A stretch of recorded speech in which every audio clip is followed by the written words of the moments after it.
Midi à l'écoute de la radio Futur Média, voici le journal. Au sommaire de ce grand journal, les avocats du maire de Dakar déposent aujourd'hui une demande de mise en liberté provisoire, cela après l'audition de Khalifa Ababakar Sall au fond du dossier de la caisse d'avance. Bilan des réformes institutionnelles initiées par le président Macky Sall. Un an après le référendum du 20 mars 2016, beaucoup reste à faire. Élection législative de 2017, le RDS y sera sous sa propre bannière pour jauger son réel poids politique, mais la formation que dirige Mame Matar Gueye n'écarte pas une alliance avec des personnalités indépendantes. Campagne de commercialisation d'arachide à ce jour, 404 000 tonnes sont déjà collectées. Et pour l'heure, 29 milliards de francs CFA, 29 milliards, 600 millions de francs CFA sont injectés. L'emploi des jeunes au cœur de la journée internationale de la francophonie, célébrée aujourd'hui 20 mars, l'EIF encourage les jeunes à l'auto-emploi innovant. Sormana Tambaye, bonjour. Bonjour Antoine. Les titres de l'actualité internationale. En Gambie, le procès des présumés meurtriers de Solo Sandeng s'ouvre aujourd'hui. L'opposant a perdu la vie en avril dernier alors qu'il était en prison. Au banc des accusés, 9 anciens membres des services secrets. Au Mali, on prépare la conférence d'entente nationale du 24 mars au 2 avril. Gouvernement, groupes armés, opposition vont faire le point sur les accords d'Alger plus de 18 mois après leur signature. Au menu de la page des sports, il y aura du football et du basket. Cher Tidiane Diagne, bonjour. Bonjour à vous Antoine Diouf. Les grandes lignes de cette page des sports. Un seul titre dominé par le basketball. Réveil difficile dans la tanière au lendemain de la raclée reçue face au Mali lors de la manche aller du tournoi qualificatif à l'afro-basket masculin. Le président de la FSB, la Fédération sénégalaise de basketball, évoque un naufrage collectif, vous l'entendrez dans ce journal, tandis que son prédécesseur Baba Tandian parle de correction jamais égalée, surtout face à un pays rival. La chronique de Yatou Sissé, comme tous les lundis, point de vue sur le discours de Serigne Abdoul Aziz Sy Al Amine, calife général des Tidianes aux politiques. Le débat du jour, c'est aux alentours de 12h30. Bienvenue à toutes et à tous.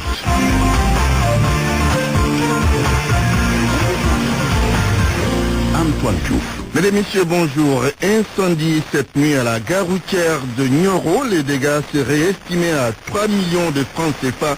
Un court-circuit serait aussi à l'origine. Ibrahim Diamé. L'incendie n'a pu se propager grâce à la prompte intervention des pompiers, mais les deux cantines qui ont pris feu sont toutes réduites en cendres avec leur contenu. Des batteries de véhicules, une pompe à air, des pneus, tous sont emportés par les flammes. Pape Ismaël Ndiaye, responsable de la gare routière de Nioro, communément appelée garage Nioro, témoigne. Il y a eu beaucoup de dégâts matériels, énormes au niveau du magasin de stock de batteries qu'au niveau du vulcanisateur de pneus. Il y a eu beaucoup de dégâts matériels. L'origine de cet incendie qui s'est déclaré vers 3 heures du matin reste indéterminée pour l'instant par les services compétents, mais de forts soupçons planent sur des branchements irréguliers qui auraient provoqué un court-circuit. D'après mon constat, je crois que c'est dû à la mauvaise installation du courant électrique. Peut-être qu'il y a eu un coup de circuit qui a créé cet incendie. Ainsi, le secrétaire administratif de la gare routière de Nioro appelle à la prudence et à la vigilance. Ce que je leur demande, c'est d'être très préventif.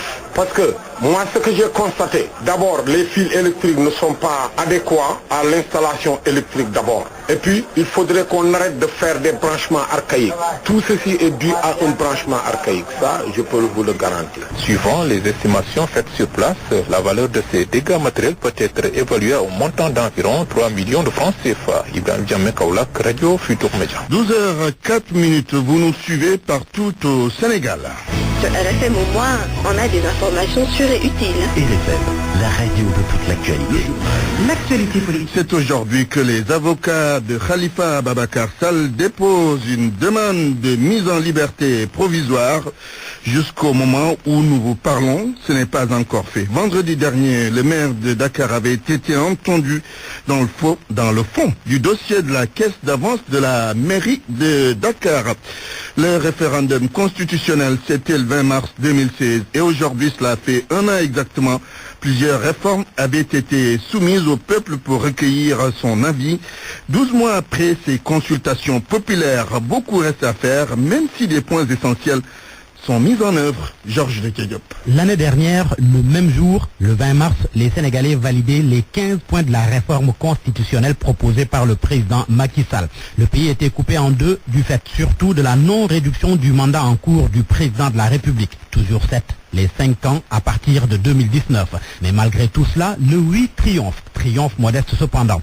62,64% contre 37,36% pour le non, avec un taux de participation de 38,59% seulement. Un an aujourd'hui, de l'eau a coulé sous les ponts. Beaucoup, peu, c'est selon. Des points de la réforme sont mis en œuvre. Le Haut Conseil des collectivités territoriales a vu le jour. Le quinquennat pour le mandat présidentiel est restauré. La représentation des Sénégalais de l'extérieur par des députés à eux dédiés est légiférée. Conséquence, le nombre de députés à l'Assemblée nationale va passer à 165. Les candidats indépendants peuvent maintenant participer à toutes les élections, même si l'on a retiré par la main gauche ce qu'on leur a donné par la main droite. Cela par le truchement du nombre de signatures et leur répartition sur le territoire national. Autant de points déjà mis en œuvre. Mais est-ce l'arbre qui cache la forêt? En tous les cas, des points et pas des moindres n'ont jusque-là pas connu une évolution. Le Conseil constitutionnel est toujours en l'état. Le nombre de ses membres n'est pas encore passé à 7. Le président de l'Assemblée nationale est attendu sur les 2 membres qu'il doit désigner. La modernisation des partis politiques, le renforcement des droits de l'opposition et de son chef semble toujours de la poudre aux yeux. Beaucoup d'autres points sont aussi en suspens, comme quoi on réforme la Constitution et l'on range les vœux pieux dans les tiroirs pour l'heure, en tous les cas. En politique, toujours, le Rassemblement démocratique sénégalais RDS ira aux élections législatives de juillet prochain sous sa propre bannière. L'objectif est de poser son poids politique. Cependant, une alliance avec des personnalités indépendantes n'est pas à exclure. Écoutons à ce propos le secrétaire général du RDS, Mame Mactar Gueye, avec El Hadj Ndiogou Diène. Lors des législatives en 2012, nous avions noué une alliance avec le PVD de Serigne Modou Kara Mbacké. Alors nous remercions ces 2 structures, c'est-à-dire la coalition Sopi en 2007 et puis le PVD de Serigne Modou Kara en 2012, qui nous ont quand même permis de gagner un temps soit peu une certaine expérience électorale. Alors pour la présente législative, le RDS a décidé de mettre en œuvre ce que Koche Barma appelle Kouindiangan, Voilà, donc voilà la nouvelle que nous allons développer lors de notre prochaine rentrée politique, consistant à faire savoir à l'opinion que le RDS a décidé pour ces législatives du 30 juillet prochain d'aller à la confrontation électorale sous sa propre bannière. Mais cependant, nous restons ouverts aux différentes personnalités indépendantes, à certaines structures qui partagent les mêmes vues que Jamra, avec lesquels nous pourrons travailler, mais sous la bannière de Jamra, Inch'Allah. On sait que le RDS est un parti de la mouvance présidentielle. Alors, pourquoi vous avez décidé de ne pas aller à ces législatives avec la coalition Benno Bokk Yakaar? Oui, mais vous savez que un parti qui boucle plus de 10 ans d'existence, au cours desquels nous n'avons eu qu'à participer à des élections dans le cadre d'une coalition, nous pensons qu'il est vraiment temps que nous allions nous poser. Alors s'il y a 2 électeurs qui votent pour nous, nous saurons que nous posons 2 voix dans ce pays. S'il y en a 10, nous saurons également que c'est ce dont Dieu nous a gratifié. Mais nous estimons qu'il est temps d'aller nous poser. Le grand journal, c'est en direct du studio 1 de la RFM, studio Awambaya. RFM 94.0, la radio en fiston. La campagne de commercialisation de l'arachide se déroule bien. À ce jour, 404 000 tonnes sont collectées et 29 milliards 600 millions de francs CFA sont déjà injectés.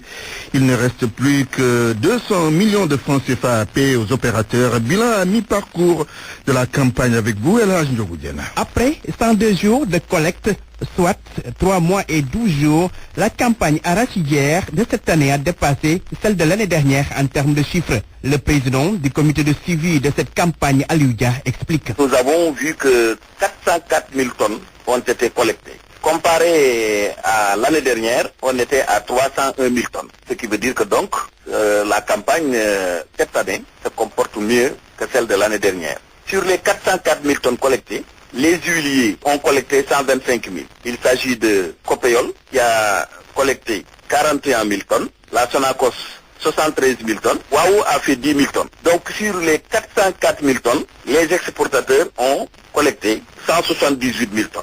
Cerise sur le gâteau, le paiement se fait normalement et aucun problème d'argent n'est à signaler selon le président de Force Paysanne. Ce qui devait donc globalement donnait une ardoise de 29 milliards 800 millions. Et quand on a fait le contrôle, les 29 milliards 600 millions sont déjà payés. Il reste donc 200 millions. C'est en essence parce qu'il y a une procédure de facturation. Et dès que la procédure maintenant se termine, l'argent sera décaissé. Et les opérateurs m'ont effectivement signalé qu'ils félicitent la Sonacos parce que dans leurs accords, ils devaient donc disposer de leur argent après 48 heures de facturation. Mais quand ils ont vu le directeur général de la Sonacos, cette procédure a été allégée. Dans la journée, vous déposez votre facture, vous pouvez disposer de votre argent. Démarré le 1er décembre dernier, la campagne de commercialisation de l'arachide va se poursuivre jusqu'en juin ou juillet prochain. Les opérations vont continuer jusqu'au démarrage de la distribution des semences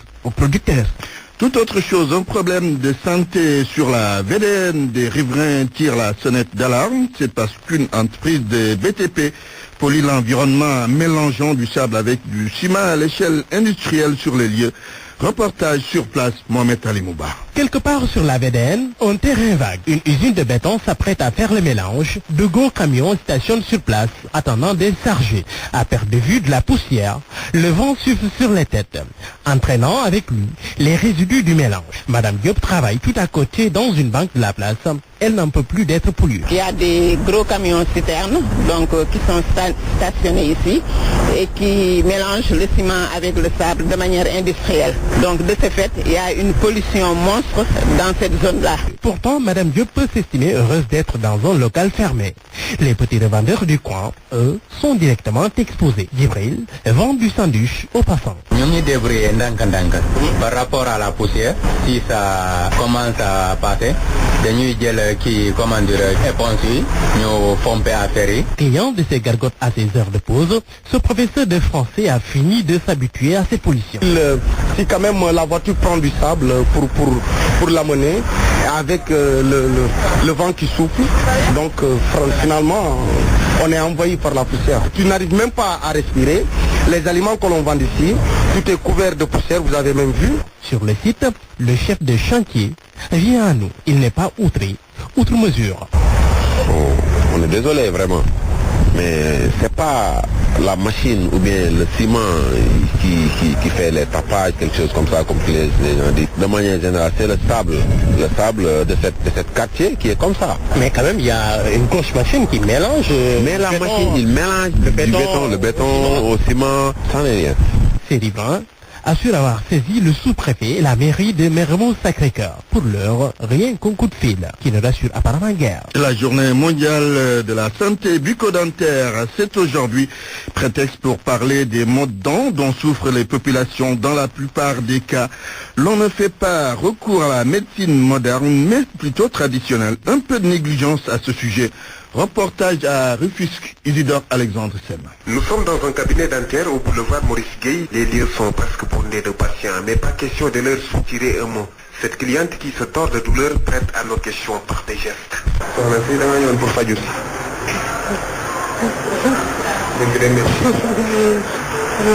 Le mal de dents est très répandu. Les explications du docteur Oumar Anne. Les gens pratiquement ils négligent le brossage, le nettoyage des dents, qui est capital pour la santé, non seulement la santé bucco-dentaire, et pour la santé en général. Les gens, souvent, s'ils ont des problèmes dentaires, ils vont voir à côté le traditionnaliste qui lui fait des fois des cordons au cou. Et ça complique la situation. Et souvent, ils attendent d'avoir mal pour consulter. Et c'est ce qui est grave. Parce que la plupart, quand ils arrivent, c'est parce que déjà il y a une infection. Dans trouée, carie dentaire, entre autres anomalies, la façon de s'alimenter a souvent des conséquences sur la santé bucco-dentaire, d'après cette restauratrice.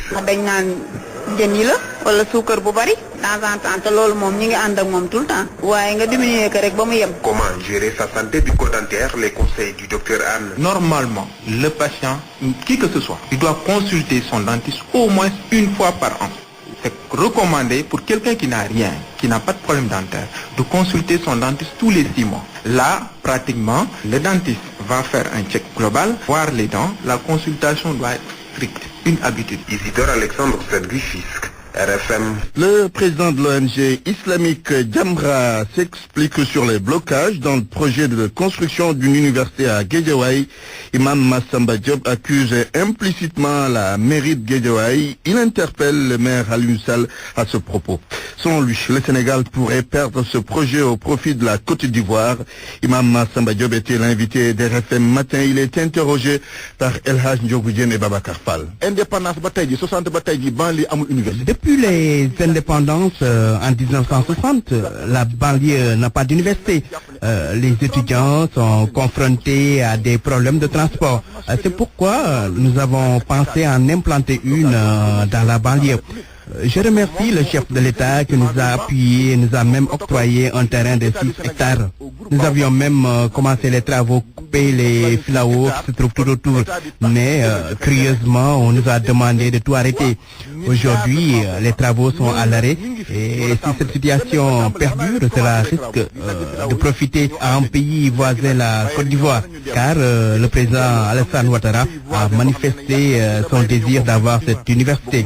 Nous voulons cette université ici dans notre pays et pas en Côte d'Ivoire. Concernant les causes de ce blocage, il faut demander ça au maire de Guédiawaye. J'ai demandé plusieurs fois à le rencontrer, mais en vain. Et pourtant, c'est lui qui m'a suggéré le nom de Cheikh Oumar Foutiyou Tall pour cette université. Je suis sûr et certain que si le maire de Guédiawaye nous appuie, nous ferons très bientôt la pose de la première pierre et les travaux de cette université seront terminés dans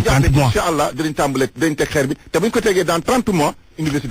Au sujet de la disparition du khalife général des Tidjanes, notez que l'archevêque de Dakar sera à Tivaouane demain. Monseigneur Benjamin Ndiaye va présenter les condoléances de la communauté catholique du Sénégal à la famille musulmane éprouvée. Monseigneur Benjamin Ndiaye sera accompagné de Monseigneur André Gueye, évêque de Thiès, responsable interreligieux dans la conférence épiscopale et du président du Conseil national du laïcat.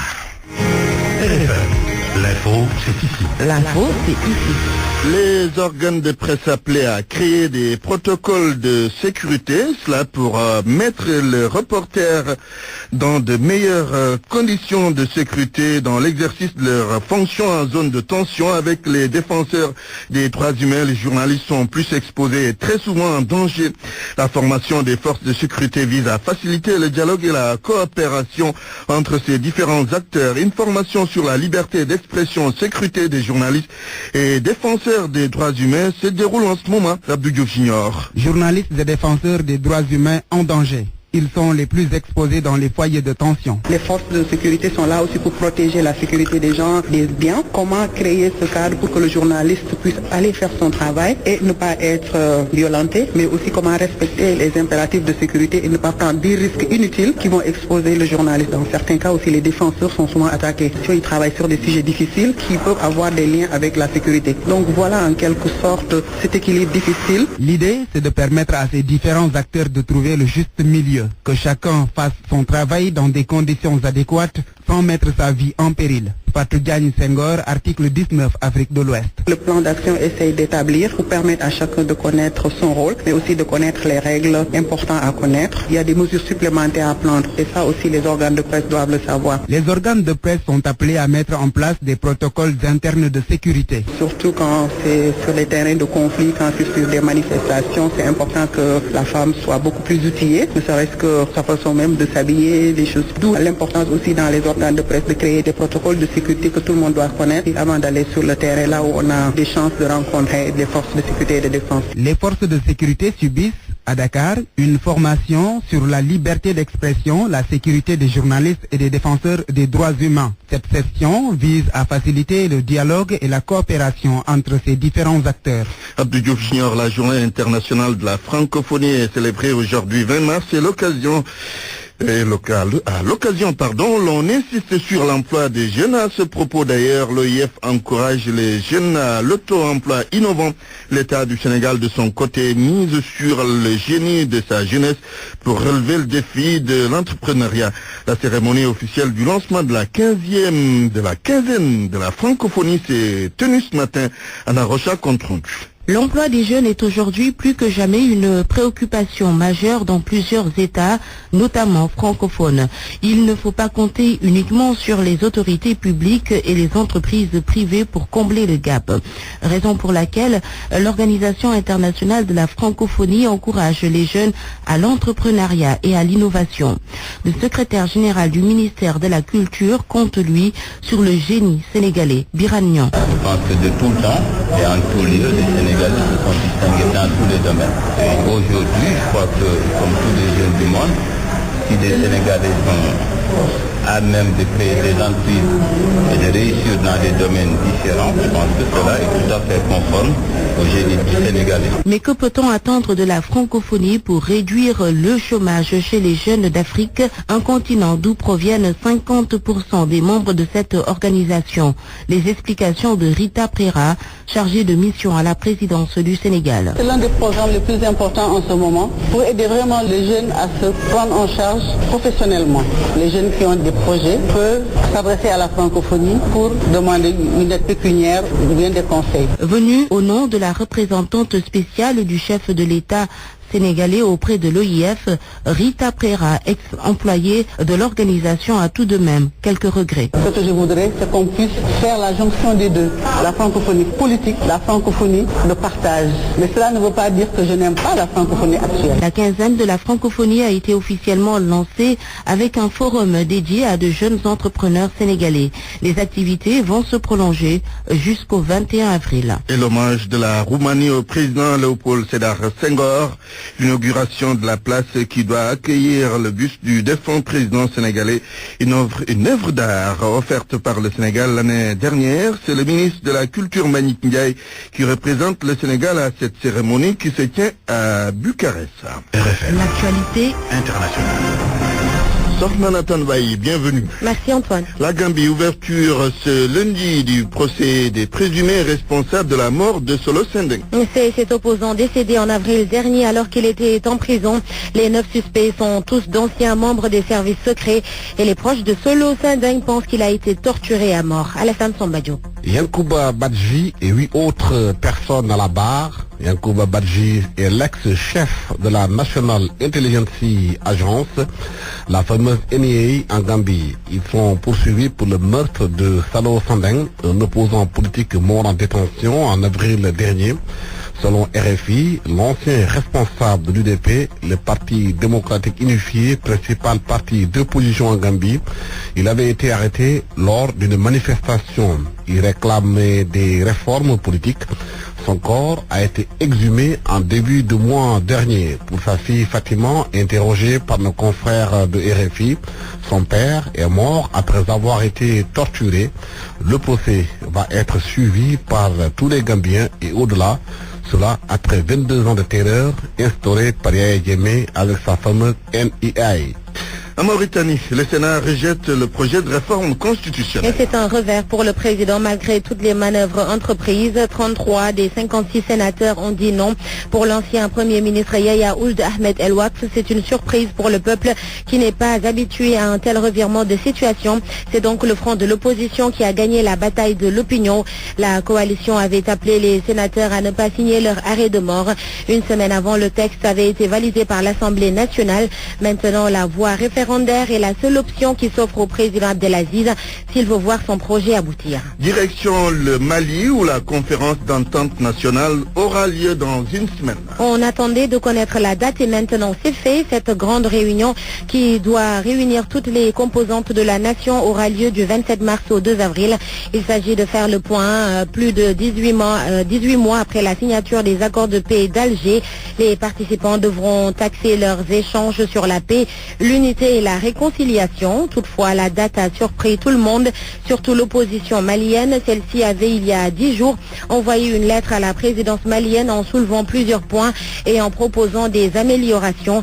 Cette conférence devra en tout cas aboutir à la création d'une charte. Cameroun, Sornanata, une enquête est ouverte en France sur l'accident de train survenu en octobre dernier. La partie civile constituée par le comité de libération des prisonniers politiques et le syndicat professionnel des conducteurs de train du Cameroun Cameroun avait déposé une plainte contre X pour tentative de meurtre. Le doyen des juges d'instruction du tribunal de grande instance de Créteil a déclenché l'enquête. La justice française doit aussi se pencher sur les conditions de l'attribution des activités des chemins de fer à Camrail, qui est une filiale du groupe Bolloré. Selon les avocats, les obligations de mise en concurrence n'auraient pas été respectées. Le déraillement s'est produit à SK en fin octobre 2016. Il a fait près de 80 morts et 600 blessés. Nous restons en Afrique centrale, au Gabon plus exactement, où la colère des enseignants ne faiblit pas. Et Antoine, le gouvernement a interdit à la CONACYSED, principal syndicat de l'éducation nationale, toute activité. Les dirigeants de l'organisation ont rejeté cette mesure. L'un des dirigeants a appelé à la solidarité syndicale en boycottant toute rencontre avec le gouvernement tant que la sanction n'est pas levée. D'après le ministre de l'Éducation nationale, la confédération syndicale ne respecte pas les règles, ce qui explique les sanctions. Il ajoute que certains sont allés dans des établissements pour faire sortir d'autres enseignants qui avaient accepté de faire cours.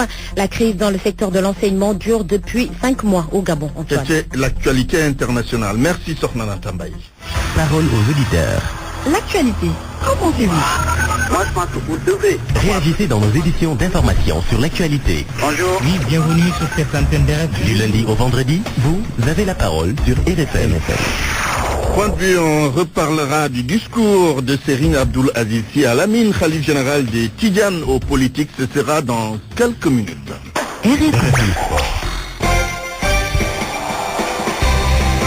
Cher Tidjane Diagne, rebonjour. Rebonjour à vous, Antoine. Le basket en ouverture avec le tournoi de la zone 2 qualificatif à l'Afro-Basket, le Sénégal dernier de la classe. Oui, pour avoir enregistré 2 revers contre la Guinée et le Mali, surtout une victoire contre le Cap-Vert. Cette défaite contre le Mali qui fait mal avec 45 points d'écart, une première devant ce pays voisin. Babacar Ndiaye, président de la Fédération sénégalaise de basketball, lui parle de naufrage collectif et annonce des renforts pour la manche retour prévue le week-end prochain à Dakar. Nous l'écoutons. Je pense que ce qui s'est passé aujourd'hui est un naufrage collectif, ça arrive en sport, mais rien n'est encore perdu. Nous sommes 3e, mais nous sommes à 1 point du premier. Nous avons la possibilité de recevoir 3 fois à Dakar. Donc si on gagne nos 3 matchs à Dakar, on se qualifie. Du moment maintenant, je me dis que si le Sénégal n'est pas capable de battre la Guinée, le Cap-Vert et le Mali à Dakar, ça veut dire qu'effectivement nous n'avons pas les moyens de nous qualifier à l'Afro-Basket. Il faut simplement demander à tout le monde de se mobiliser. L'équipe sera renforcée à Dakar avec l'arrivée de Molendoy, de Khan, de Alcès et de Moïse Djemé. Les entraîneurs sont actuellement en train de tirer le bilan de la participation de Bamako et que dès notre arrivée demain à lundi, Inch'Allah, on va continuer le travail avant le démarrage du tournoi de Dakar prévu à partir du vendredi 24. Dire au peuple sénégalais, c'est que malgré la lourdeur de la défaite, nous sommes à 1 point de bien jouer à gagner à Dakar et de gagner pour nous qualifier. Très remonté, Baba Tandian tape du poing sur la table pour l'ancien président de la Fédération sénégalaise de football. Cette image est indigne du Sénégal. Nous l'avons joint ce matin au téléphone. Je suis écœuré, je suis humilié, je suis dessus. Je ne peux pas imaginer une seule fois qu'une équipe du Sénégal, avec le palmarès qu'il a, mais puisse se permettre aujourd'hui, même avec une équipe 3, des 3 jeudi, mais prendre 41 points devant le Mali, mais c'est inadmissible. Cette défaite-là restera à jamais gravée sur notre peau, parce que quand on sait la rivalité qu'il y a entre le Mali et le Sénégal, je vous assure, il y a de quoi se poser des questions. C'est extrêmement grave. Non, sauf que maintenant le mal est déjà fait. Il va falloir certainement se tourner vers l'avenir. L'avenir, c'est déjà le week-end prochain avec, disons, la manche retour de ce tournoi. Pensez-vous véritablement qu'il y a encore des possibilités pour cette équipe du Sénégal de se qualifier à domicile? Non, moi je n'ai pas de doute que le Sénégal peut se qualifier. Il faut rester optimiste. Le Sénégal doit se qualifier. Et moi je dis, il faut que les supporters descendent en masse à Marisgaï. Mais pour supporter cette équipe, mais à condition que cet entraîneur-là, on doit le mettre à la touche. Mais comme dit Anwolo Bois, mais de là-bas, il prend son avion, il va chez lui en France. Et ici au Sénégal, ce n'est pas de bons entraîneurs qui manquent. Alidat est là, Cheikh Sarr est là, Patrick Adjibon est là. Ce n'est pas de bons entraîneurs qui manquent. Nom de Dieu, je ne vois pas pourquoi exactement on va prendre l'équipe du Sénégal, la grande équipe du Sénégal, pour le donner à un petit entraîneur qui n'a jamais eu de palmarès en France. Mais c'est grave et c'est désolant. Babatania tout en colère. Ah oui, tout en colère. Il ne digère pas encore donc cette lourde défaite du Sénégal, il faut le dire, face à l'équipe du Mali. Notez, Antoine, que l'équipe arrive cet après-midi à 16h. Le football avec la Ligue de fin de la 14e journée cet après-midi. Oui, une seule rencontre au programme au stade Demba Diop. C'est Port qui accueille Etix de Morom à l'empoint. En tête de la Ligue 2, il y a la Sonacos de Diourbel, 25 points, suivi de Pikine, 24 points. En Ligue 1, par contre, c'est Génération Foot qui domine les débats avec 3 points de plus que son dauphin. Il s'agit du Giraffe, Union Sportive de Wakam et Union Sportive de Gorée sont relégables. Merci, cher Tidiane Diagne. RFM, la chronique du jour. La chronique du jour, Diatou Cissé. Il existe à Noumbelane, comme dans toutes les sociétés, des mécanismes de solidarité et d'entraide qui relèvent en fait d'une politique de régulation sociale par une redistribution des ressources. Le système est si opératoire que le droit à la solidarité fait partie du corpus juridico-social de Noumbelane, où l'obligation d'assistance aux parents proches et même éloignés est consacrée. Chacun devant assumer sa contribution à la satisfaction de la demande sociale, encore un beau concept forgé par les ressortissants de Noumbelane. Ici, plus que partout ailleurs, il y aurait de la honte à être heureux tout seul, pour paraphraser Albert Camus. Aussi, personne ne saurait se permettre de vivre de son argent, de ses biens tout seul, tournant le dos à son groupe familial. Par exemple, dans le lexique de Noumbelane, tout le monde appréhende les servitudes du soutien de famille, investi de la mission de porter à bout de bras toute la maisonnée. Aussi devra-t-il stoïquement tout assurer, le ravitaillement, le paiement des factures, des ordonnances et divers imprévus au profit des bénéficiaires qui ne se sentent pas forcément redevables, fort qu'ils sont du principe selon lequel le soutien de famille ne fait que son devoir. Yalla may na ko liggéey moo ñu war a jàppale. En un mot comme en mille, la mentalité d'assister fait fureur à Noumbelane. Tant et si bien que ceux qui sont disposés à jouer le rôle de bienfaiteurs sont vite pris dans un piège qui ne dit pas son nom.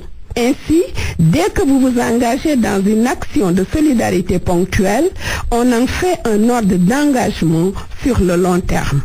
Ces quelques exemples confortent bien cette prédisposition à vivre de la générosité des autres aussi longtemps que possible sans aucune gêne. Vous aidez quelqu'un à acheter un mouton pour la Tabaski? Il en fait aussitôt un rituel, se présentant chaque année à la même période pour réclamer sans sourciller son bélier. Vous payez la scolarité à un neveu, le temps que ses parents se remettent d'une situation difficile, on considérera que vous devez désormais prendre en charge tout son cursus scolaire. Même des personnes dont le soutien ne vous était pas acquis lorsque vous trimiez pour vous en sortir estiment avoir droit à votre solidarité. Oui, la facilité et la dépendance sont érigées en mode de subsistance à Noumbelane. Tout le monde demande, ouvertement ou subtilement, de façon expresse ou tacite, chaque jour que Dieu fait. Yalla may na ko wërsëg moo ñu war a jàppale. Tout le monde se plaint tout bas, à force d'être assailli de sollicitations pas toujours fondées du reste, au point d'en oublier sa propre progéniture et ses ascendants directs. C'est qu'on a fini de mettre en place à Noumbelane un système inéquitable, parce que mettant la pression sur ceux qui donnent, sans aucune contrepartie de projet de vie autre que demander, encore demander de la part des demandeurs. Notre système de solidarité est largement contre-productif par la complaisance et le paternalisme qu'il entretient. Entendons-nous bien, il ne s'agit pas de faire l'apologie de l'égoïsme, encore moins de l'ingratitude, au détriment de la solidarité, qui est en soi une garantie de sécurité et de cohésion sociale. Toutefois, on devrait admettre que nos pratiques de solidarité posent problème par les effets pernicieux qu'elles génèrent. En effet, elles ont fini de corrompre la dignité et l'éthique de la survie par soi-même en comptant d'abord sur son propre travail. Et si on déconstruisait le système de solidarité à la sénégalaise, pour y introduire une conditionnalité inspirée de la bonne vieille sagesse chinoise qui indique qu'il vaut mieux apprendre à quelqu'un à pêcher plutôt que de lui donner du poisson. Et si on faisait comprendre aux uns et aux autres qu'être sain de corps et d'esprit, disposer de toute sa force physique, constitue déjà un bon capital pour s'en sortir. Et si on se référait au conseil du laboureur à ses enfants, travaillez, prenez de la peine, c'est le fond qui manque le moins. RFM, la presse du jour. Georges Dekediop. À la mine résonnent les politiques. Oui, à la une ce matin, le discours que le khalife général des Tidjanes a tenu samedi devant les hommes politiques. Tous les journaux portent la parole de Al-Amin et semblent parler d'une seule voix. Que de vérité dites. Le khalife a sommé les politiques à taire les querelles pour ne pas conduire le pays dans le chaos. Au regard de ses propos, l'observateur titre Al-Amin met en garde les politiques. L'AS évoque les sévères mises en garde de Al-Amin. Même titre quasiment à la une du journal Le Témoin. Et vous savez quoi? L'observateur le précise d'ailleurs, c'était devant Idrissa Seck, Oumarioum, Mansour Sy Djamil, Malik Mbaye Maodo et la délégation de Benno Bokk Yakaar. Mon confrère souligne que Al-Amin a lancé une alerte sur une probable guerre civile au Sénégal. Quelques morceaux du discours du khalife général des Tidjanes. Si vous n'arrêtez pas vos querelles, le pays connaîtra une guerre civile. Ce que je vois venir n'augure rien de bon. Et vous n'aurez plus de temps pour vos partis politiques. Le chef de l'État et les opposants doivent dialoguer. Essayez de voir comment instaurer ce dialogue. Et c'est cet appel qui explique la une de Sud Quotidien. Al-Amin somme la classe politique au dialogue. Le titre qui barre aussi la une du quotidien national Le Soleil. La classe politique invitée au dialogue et à la cohésion sociale. Al-Amin a fait son sermon comme l'indique Enquête à sa page de titre. Et l'observateur d'ajouter que c'est non sans faire comprendre aux politiques qu'il n'a fait que leur rapporter les volontés de feu Al-Martoum. Et Vox Populi note les mises en garde posthumes d'Al-Martoum aux politiciens, là où le journal Le Quotidien titre l'ultime avertissement de Al-Martoum. Le Soleil note que les politiques approuvent et l'observateur rapporte à sa page 5 les propos de Idrissa Seck, propos selon lesquels la responsabilité de tout leader politique est de ne pas déchiqueter le tissu national. Situation qui mérite le commentaire de Al-Ham dans Vox Populi. Tous ont acquiescé, sincèrement ou juste pour faire preuve de bonne figure.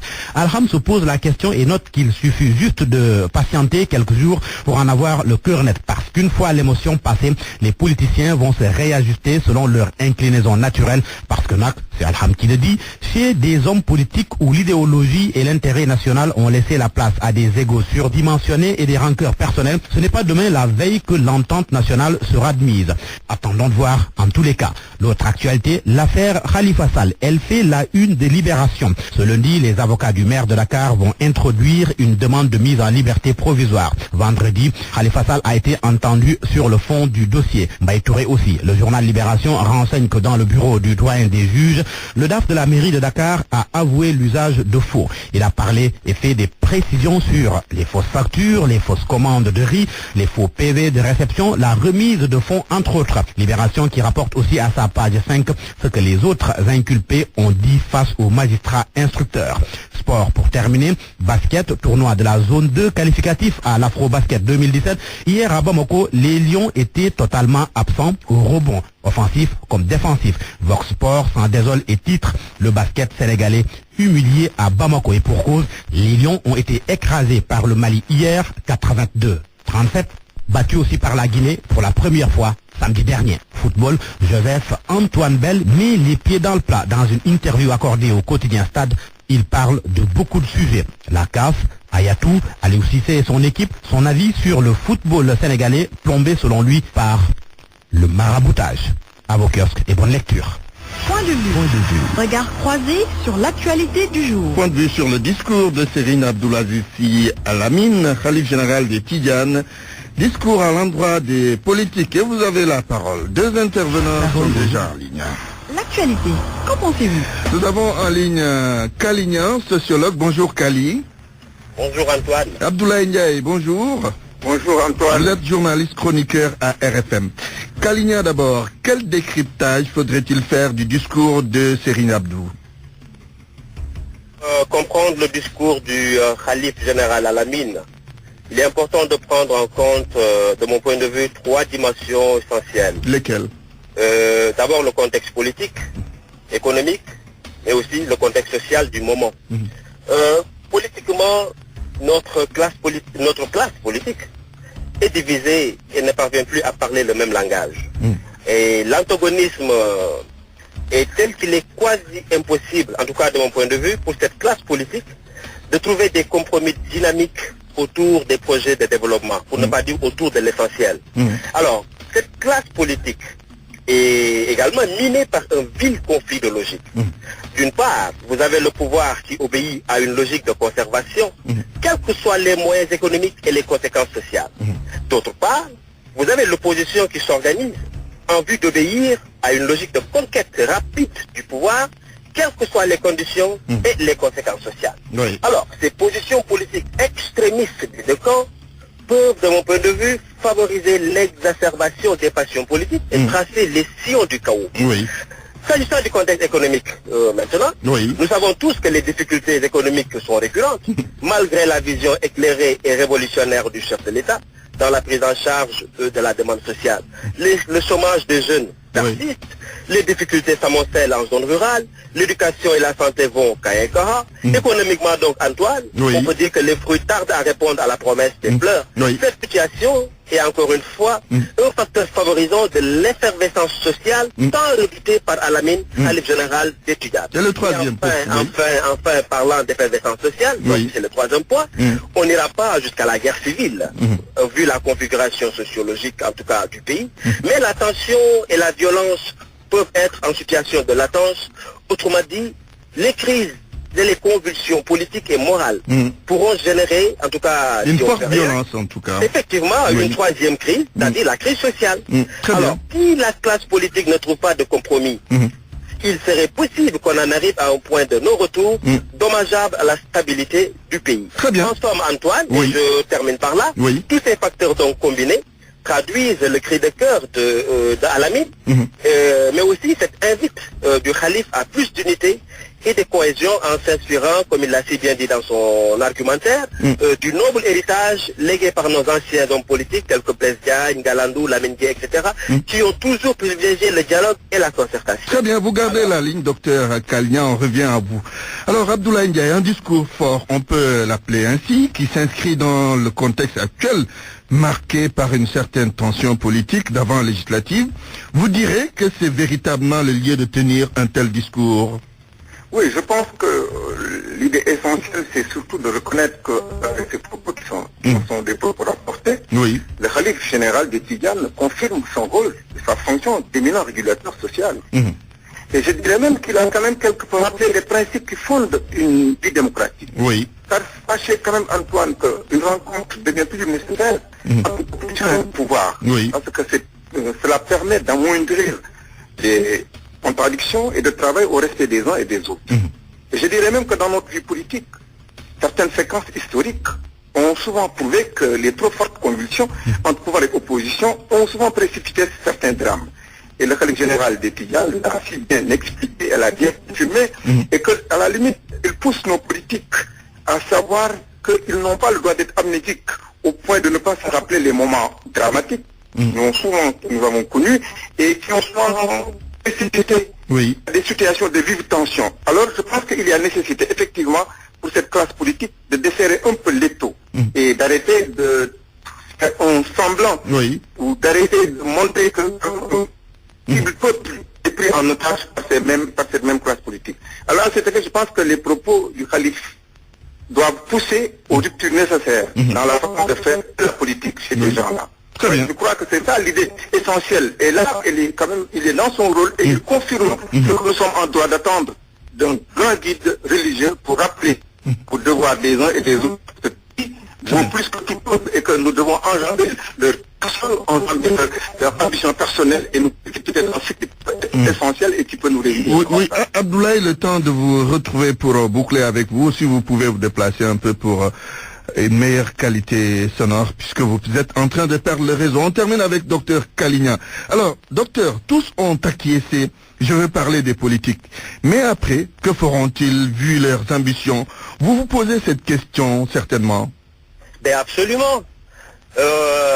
Vu les ambitions démesurées des uns et des autres, et d'une certaine élite politique qui pense qu'on peut être calife à la place du calife, sans véritablement prouver grand-chose, simplement en manœuvrant ou en tirant les ficelles ou en obéissant à une logique de conquête effrénée du pouvoir, ça nous renvoie droit effectivement à ce qu'on appelle l'extrémisme, qui est une attitude en tout cas qui n'est pas du tout en tout cas recommandable dans une démocratie. Moi je pense que les gens doivent apprendre quand même à dialoguer, à discuter, à se mettre autour d'une table et à jouer un franc jeu. Je parle de l'opposition et du pouvoir en même temps.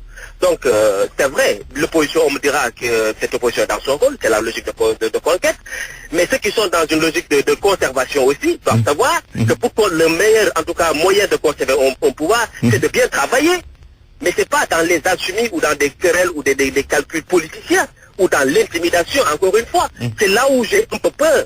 C'est pourquoi je vois en réalité, en tout cas, l'invite à la mine. C'est-à-dire que la confrontation, elle est perceptible. Elle est perceptible et il suffira d'un peu de choses pour qu'il y ait effectivement effervescence. Et je partage l'avis du journaliste Abdoulaye Ndiaye. Je pense qu'il a raison. Je pense qu'Alamine est dans son rôle de régulateur social. Au moins on a ça dans nos pays. Figurez-vous ce qui s'est passé au Venezuela. Il y a eu cette convulsion politique, mais qui a créé le chaos dans ce pays. Et je vous dis que les signaux sont perceptibles. Et il ne faut jamais dire que ça n'arrive qu'aux autres, hein, comme on dit. Exactement. Très bien. Merci docteur Kalignan, sociologue. Je vous remercie Antoine. Abdoulaye, on termine avec vous. Après ce discours qui sonne comme une mise en garde, faut-il espérer que l'espace politique soit pacifié?